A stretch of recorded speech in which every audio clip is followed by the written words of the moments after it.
भाई बहनों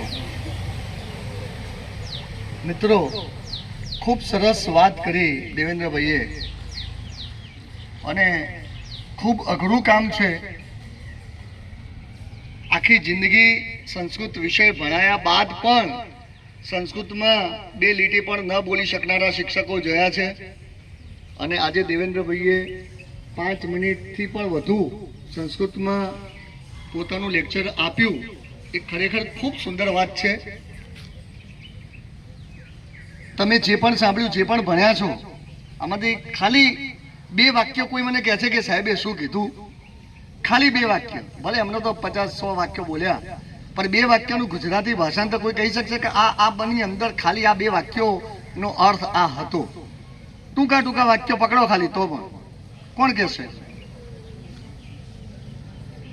આપણા આ દિનનું મહત્વ પણ આ જ હોય છે કે આપણે ક્યાંક શીખવાનું, આપણે એના વિશે જાણવાનું।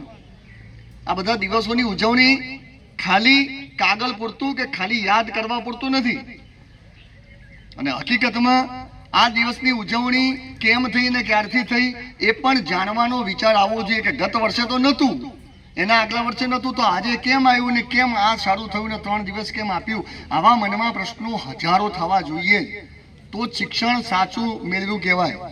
બાકી આ જે મેળવો તમે એ ચોપડ્યું જ્ઞાન કહું છું, એ તો ઘેર બેસીને પણ તમે ટકા લાવી શકો છો। શાળામાં આવવાની ક્યાંય જરૂર નથી। શાળામાં વિશેષ પ્રવૃત્તિઓ વિશેષ કામગીરી જાણવી ખૂબ જરૂરી હોય છે।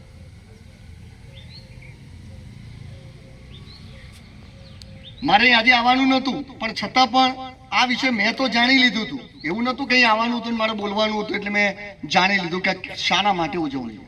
જનરલ નોલેજનો વિષય છે આ બધો અને એક ભૂખ હોવી જોઈએ આપણને। સંસ્કૃત દિવસની ઉજવણી 1992થી શરૂઆત થઈ છે, 1992થી, અને એનો દિવસ છે સ્પેશિયલ રક્ષાબંધનના દિવસને સંસ્કૃત દિન તરીકે ઉજવવામાં આવે છે। રક્ષાબંધનના દિવસે પણ આખા ગુજરાતની અંદર રક્ષાબંધને રજા હોય એટલે આપણે કોઈ આવી શકીએ નહીં, એની ઉજવણી ક્યારે થઈ શકે નહીં।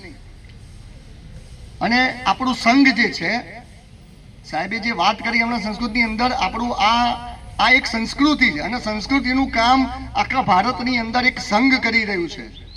એ સંઘે આ નક્કી કર્યું 1992માં કે આપણે આ દિવસની ઉજવણી કરવી છે, પણ એ દિવસે રજા હોવાથી એમણે પછી નક્કી કર્યું કે આપણે એક વીકનું પખવાડિયું અગાઉના એક પખવાડિયાને આપણે ઉજવણી કરશું। સંસ્કૃત દિવસો, વિવિધ દિવસોને આવી ઉજવણી કરવાનું નક્કી કરવામાં આવ્યું।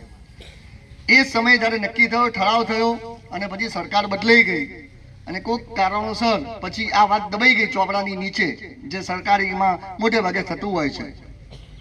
આપણા ભૂપેન્દ્રભાઈની ફાઇલ હાથમાં આવી, એ ફાઇલ રીઓપન કરી અને એમને જ એમની સરકારનું ફરીથી યાદ આવ્યું કે આપણે આ તો ખૂબ ગૌરવ દિન છે આપણા માટે, અને એમણે ફરીથી કર્યું। અને સૌથી અગત્યની અને સૌથી સારી બાબત એ છે કે આપણા જિલ્લા શિક્ષણાધિકારી સાહેબ ચૌધરી સાહેબ જે પાટણના જે છે એમને આખા ગુજરાતના નોડલ અધિકારી બનાવ્યા, આખા ગુજરાતના, એટલે એમની જવાબદારી આખા ગુજરાતમાં કાર્યક્રમો કરવાની થઈ, પણ વિશેષ પાટણ જિલ્લામાં તો આ કાર્યક્રમો થવા જ જોઈએ। એટલે આપણે પાટણ જિલ્લામાં દરેક શાળાની અંદર ખૂબ મોટા પાયે આ 3 દિવસ ઉજવણી છે। આપણે એનું રેલી સ્વરૂપે કરવાનું છે, એની વિવિધ સ્પર્ધાઓ છે, ચિત્ર સ્પર્ધા છે, એની વક્તૃત્વ સ્પર્ધા છે, એના વિશે શ્લોક ગાન છે, ગીતા જ્ઞાન છે, એના વિશે પ્રાર્થના છે, ઘણી બધી પ્રવૃત્તિઓ છે।